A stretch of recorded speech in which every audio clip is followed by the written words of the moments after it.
우리가 민수기 75번째 시간으로 레위인의 책임이라는 제목으로 같이 말씀을 나누도록 하겠습니다.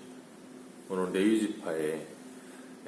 레위지파에게 주어질 성읍에 대해 하나님께서 말씀하시는데, 이 레위지파는 이스라엘의 대표로 하나님께 드려진 사람들입니다. 출애굽 사건을 통하여서 하나님께서 장자의 죽음 재앙에서 이스라엘 백성들을 구원해내시고, 그리고 그들의 첫 것을 모두 하나님께 돌리라 그러시면서 이스라엘 백성들의 모든 남자들의 처음 난 그 장자들을 대신하여 레위인들을 하나님께 드려 하나님의 것이 되게 하셨습니다. 그리고 그들은 온전히 하나님의 것이 되어 하나님을 섬기는 사람들이 되었고, 하나님께서 그들에게는 기업을 주지 말라 그러셨어요. 민수기 18장 20절에 보면 여호와께서 또 아론에게 이르시되 너는 이스라엘 자손의 땅에 기업도 없겠고 그들 중에 아무 분깃도 없을 것이라. 내가 이스라엘 자손 중에서 내 분깃이요 내 기업이니라. 하나님께서 레위인들에게는 기업도 없고 분깃도 없다라고 말씀하시면서, 그러나 내가 너희들의 기업이요 분깃이 될 것이다 그렇게 말씀하셨어요. 기업이 없다는 것은 레위지파의 이름으로 된 공식적인 땅이 없다는 거예요. 그럼 레위인들은 어디 살아야 되는가? 오늘 2절 말씀을 보니까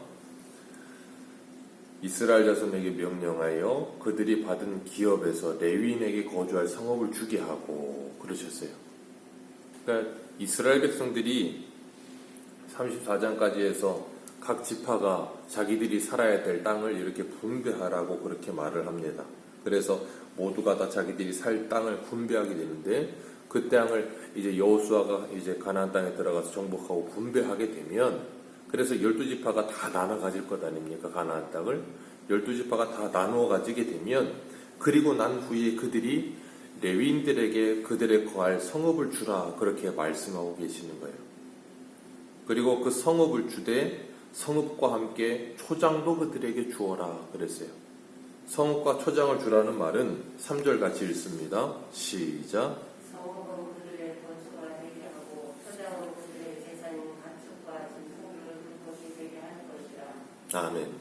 성읍은 그들의 거처가 된다. 레위인들이 거처할 성읍을 이스라엘 백성들에게 주려는 거예요. 그리고 초장은 또 뭐 하라고요? 그들의 재산인 가축과 짐승을 둘 곳이라. 하나님께서 분명히 기업을 주시지 않는다 그러셨어요. 그리고 하나님이 그들의 기업이 되신다 그러셨어요. 그 말은 뭐냐면 가나안 땅에서 그들의 이름으로 된 땅이 없을 것이라는 거예요.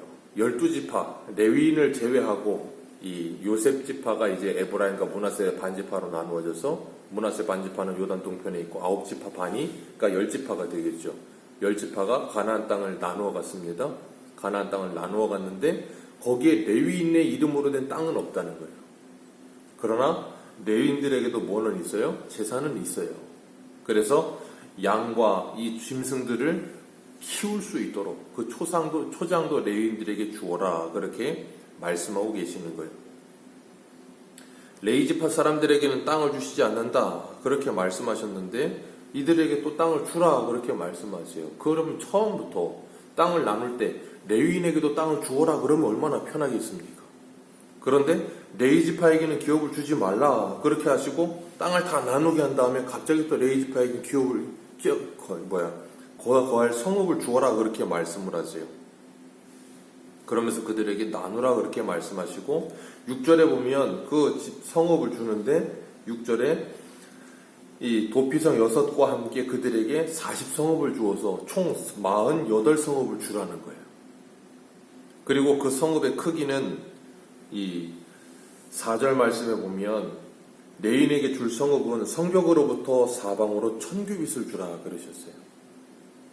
이 한 규빗이 45cm 정도, 그러니까 1000규빗 하면 한 450m, 한 500m가 되겠죠.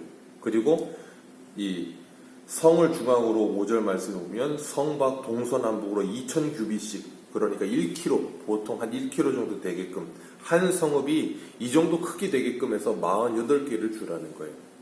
이 성읍이 우리가 어림잡자면 굉장히 잘 이렇게 개념이 안 서는데, 어떤 학자가 조사한 걸 보면 이스라엘 땅이 우리나라의 가나안 정도 땅 되는데 그 가나안 정도 땅에서 레위인에게 주는 이 48이 성읍 정도면 어느 정도 되냐면 한 0.5% 1%도 안 돼요. 그 굉장히 작은 숫자예요. 땅을 주어도.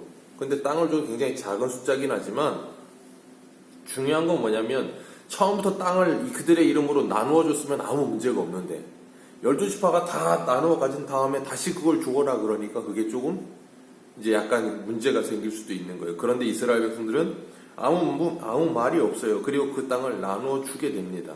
그리고 하나님의 말씀에 순종하게 되어져요.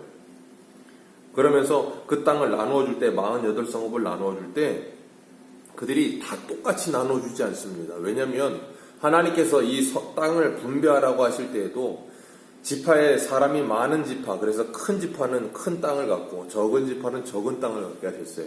그러니까 큰 땅을 가진 사람과 적은 땅을 가진 사람이 똑같이 이 성읍을 분배해서 n분의 1 해서 내게 되면 적은 땅을 가진 사람은 굉장히 부담이 된단 말이에요. 그래서 하나님께서 8절에 소유가 많은 자는 많이 낼 것이고 적은 자는 적게 내어서 그 일을 감당하게 하셨어요.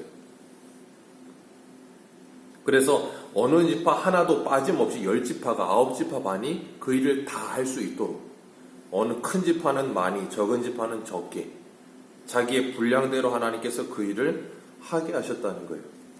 그걸 통해서 하나님께서 뭐 하게 하셨는가 하면 이스라엘 백성들로 하여금 이 레위인에게 기업을 나누는 일을 스스로 감당하게 하세요. 하나님께서 어떤 땅을 정해놓으시고 이 땅은 레위인에게 주어라 그렇게 말씀하지 않으시고 레위인에게 48성읍을 주어라 그렇게 말씀만 해놓으시고 이스라엘 백성들이 알아서 서로 상의를 해서 그 일을 하게 되는 거예요. 그러면서 뭐 하는가 하면 레위인들에게 나누는 것을 배우게 하시는 거예요. 자기들 스스로가 그 일을 감당하게 하시는 겁니다. 그러면서 그 문제를 해결하기 위해 스스로 모여서 함께 상의를 하고 하면서 뭐예요? 서로 하나됨을 경험하게 하시고 함께 그 짐을 지게 하시는 거예요. 갈라디아서 6장에 보면 2절에 이런 말씀을 하세요. 너희가 짐을 서로 지라 그리하여 그리스도의 법을 성취하라. 우리가 서로가 도움이 필요할 때 누군가의 힘이 되어주고 그 누군가의 어려움을 함께 감당할 때 공동체 전부가 그 일을 같이 마음을 쏟고 힘을 쏟으라는 거예요. 그 일에 많이 섬기고 적게 섬기고 그게 중요하지 않고 그 일에 10지파가 모두 다 함께 하라 하시는 것처럼 하나님이 공동체 모두에게 그 일을 감당하게 하시는 거예요. 이것이 하나님께서 12지파에게 레위인에게 성읍을 주라고 하시는 목적이에요. 그래서 그들이 하나됨을 경험하게 하시고 스스로가 어려운 이웃을 나누어 줄 수 있는 법을 배우게 하시고 그리고 레위인을 이 12지파에 흩어지게 하셨어요. 그걸 통해서 야곱이 레위인에게 12아들에게 축복할 창세기에 보면 레위인과 시므온은 자네하는 칼이라 흩어질 것이라 그랬거든요. 그 말씀대로 되어집니다. 그 말씀대로 되어지는데 이 레위인들은 그 12지파로 흩어져서 뭐 하는가 하면 각 지파 안에 들어가서 그 12지파를 지키는 영적인 어떤 이 파수꾼과 같은 역할을 해요. 그래서 그들이 이스라엘 백성들 영역 전체에 들어가서 이스라엘 백성들의 신앙을 지키는 역할을 하는 거예요. 영적인 지도자가 돼서 그들을 말씀을 가르치고 우리 느헤미야에서도 봤잖아요. 에스라가 말씀을 가르칠 때 레위인들이 양옆에 서 있다 백성들에게 그것을 해석하여 주고 가르치는 일을 했던 것처럼 이 레위인들이 12지파에 다 깊숙이 들어가서 그들의 삶 속에 들어가서 그들의 신앙적인 부분들을 감당하게 하셨다는 거예요. 가나안 땅 전체에 흩어져 사는 이스라엘 백성들이 성막에 모이는 일은 쉽지 않아요. 이 여호수아 때는 정복하고 난 후에 여호수아 때는 실로가 성막이 있는 곳이었고 솔로몬 때는 예루살렘에 하나님의 성전이 서요. 예루살렘에 서는데 문제는 뭐냐면 동서남북으로 어떤 곳은 저 끝에 최남단, 최북단 그런 데는 이 예루살렘까지 오는 게 시간이 오래 걸릴 수 있단 말이에요. 그러니까 쉽지 않단 말이에요. 그러니까 하나님께서 뭐 하게 하셨는가 하면 절기 때만 1년 3차례 너희들은 꼭 반드시 성전에 모여라 그러셨어요. 그때는 모이지만 그렇지 않을 때는 그들이 성전에 항상 갈 수가 없어요. 그러니까 레위인들을 아예 흩으셔서 뭐 하셨는가 하면 그 레위인들이 각 지파 속에 들어가 있으면서 거기서 그들의 신앙을 함께 돌보도록 하신 거예요. 그래서 수시로 하나님께 예배하고 하나님의 말씀의 가르침을 받고 그러면서 하나님의 백성들이 어떻게 살아가야 되는지를 이스라엘 백성들이 알아가면서 그 가나안 땅에서 하나님의 백성답게 살아가며 그 땅을 약속의 땅 만들기를 하나님은 원하셨던 거예요. 어제도 제가 말씀을 드린 것처럼 하나님은 이스라엘 백성들을 출애굽시키신 이유가 그들과 함께 하시기 위함이에요. 바울 곁에 서신 하나님은 지금 레위인을 보내시면서 이스라엘 12지파 속에 그들 속에 함께 하시면서 그들과 함께 하시고 그들을 지키시겠다라고 약속하고 계시는 거예요. 그런 하나님은 오늘 우리들도 부르셔서 하나님의 사람으로 세우시고 우리들을 세상의 빛과 소금으로 보내고 계시는 거예요. 그래서 우리는 이 땅에 하나님의 나라를 이루기 위해 뭐 해야 돼요? 거룩한 하나님의 사람으로 이 땅을 살아가는 거예요. 그러면서 우리가 서 있는 그 땅을 거룩한 땅 만들기 위해서 날마다 믿음으로 살아가는 거예요. 그렇기 때문에 우리가 서 있는 곳은 적어도 그것만큼은 하나님의 나라가 돼야 되는 거예요. 그것만큼은 어두움이 물러가고 빛이 임해야 되는 거예요. 그것을 위해 우리가 뭐 해야 돼요? 최선을 다해 순종하며 충성하는 삶을 살아야 되는 거예요. 하나님께서 레위인들을 이렇게 흩으시는 이유가 거기에 있는 가장 주된 목적은 그거예요. 그 레위인들을 통해 이스라엘 전체를 신앙으로 보호하시기 위해서, 그리고 또 하나는 이스라엘 백성들 스스로가 그것을 나누면서 공동체 의식을 갖게 하시기 위해서.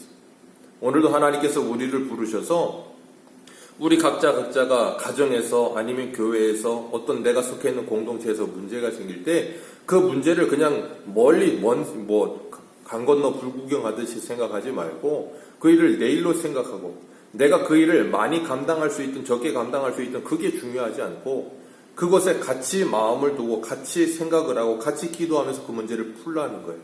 그리고 우리들이 빛과 소금 역할을 감당하여 우리가 서 있는 그곳을 하나님의 나라 만들라고 우리에게 오늘도 명령하고 계십니다.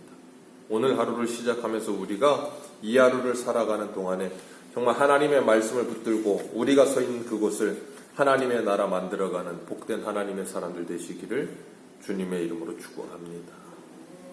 기도하겠습니다.